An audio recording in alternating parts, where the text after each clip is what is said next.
আপনারা জানেন আজকে আমাদের এই স্বেচ্ছাসেবক দলের প্রতিষ্ঠা বার্ষিকী উপলক্ষে আমরা একটি শান্তিপূর্ণ র্যালি এই নারায়ণগঞ্জে আমরা র্যালি করেছি এবং এই র্যালি আমরা বহুদিন পর মন খুলে মুক্ত বাতাসে করতে পেরেছি। এজন্য বর্তমান যারা সরকারের দায়িত্বে আছে তাদেরকে ধন্যবাদ জানাই। এই আজকে সুদীর্ঘ অনেক বছর পরে আমরা মুক্ত বাতাসে আমাদের সংগঠনের প্রতিষ্ঠা বার্ষিকী পালন করতেছি, মুক্ত কণ্ঠে কথা বলতে পারতেছি, যেটা আগে সম্ভব ছিল না, বাক স্বাধীনতা ছিল না। নারায়ণগঞ্জের এরকম অনেক হত্যাকর্তা ছিল যারা অনেক ধরনের হুমকি ধুমকি দিত, কিন্তু আমরা গত 15 বছর কিন্তু বিএনপি নির্যাতিত নেতাকর্মী কিন্তু রাজপথ ছেড়ে পালিয়ে যায়নি।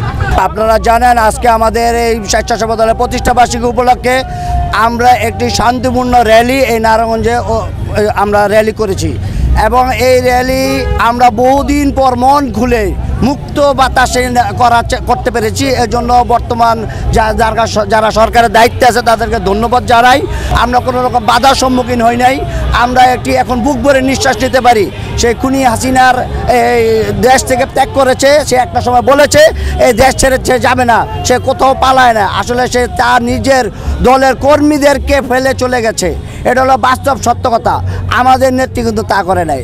আর আমাদের চেয়ারম্যান তারেক রহমান সাহেব তিনি আল্লাহর রহমতে দেশে ফিরবেন এবং বীর সেনারা যেভাবে বাঁচে জীবনের শেষ নিঃশ্বাস পর্যন্ত এই দেশে বাঁচবেন।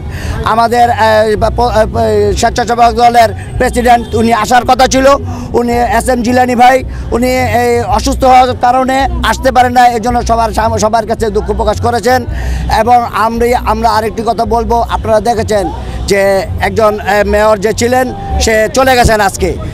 এতে গণতন্ত্রের আস্তে আস্তে একটি বীজ গাছ আস্তে আস্তে বড় হচ্ছে এবং আমরা সেই সাথে চেম্বার অফ কমার্সের হাতেম সাহেব সে একটি স্বৈরাচার এবং দুষ্কৃতকারী, তার অনতিবিলম্বে পদত্যাগ চাই। হাতেম সাহেব এই চেয়ারে থাকার কোনো অধিকার না, সে নির্বাচিত কিছু না। আর একটা স্বেচ্ছাসেবক দলে আমরা যদি আমাদের কোনো নেতাকর্মীকে সবাইকে মেসেজ দিতে চাই, আপনাদের মাধ্যমে দেশবাসীকে মেসেজ দিতে চাই, নারায়ণগঞ্জবাসী কোনো রকম চাঁদাবাজি আমরা পোস্টে দেব না। তারেক রহমানের স্টেট নিষেধ, আমরা এগুলো করব না। এবং দেশবাসীকে বলতে চাই, সকল রাজনীতিবৃন্দকে বলতে চাই, আমরা আপনাদের পাশে ছিলাম, স্বেচ্ছাসেবক দল আছি, থাকবো। সামাজিক কাজে আপনাদের সর্বাত্মক সহযোগিতা করব, দেশের উন্নয়নের কাজে থাকবো। আসসালামু আলাইকুম।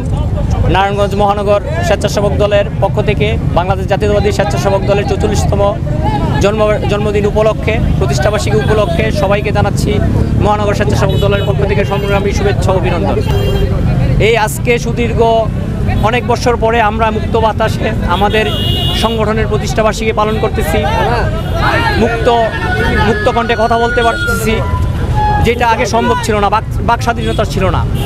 নারায়ণগঞ্জের এরকম অনেক হত্যাকর্তা ছিল যারা অনেক ধরনের হুমকি ধুমকি দিত, কিন্তু আমরা গত 15 বছর কিন্তু বিএনপি নির্যাতিত নেতাকর্মী কিন্তু রাজপথ ছেড়ে পালিয়ে যায়নি।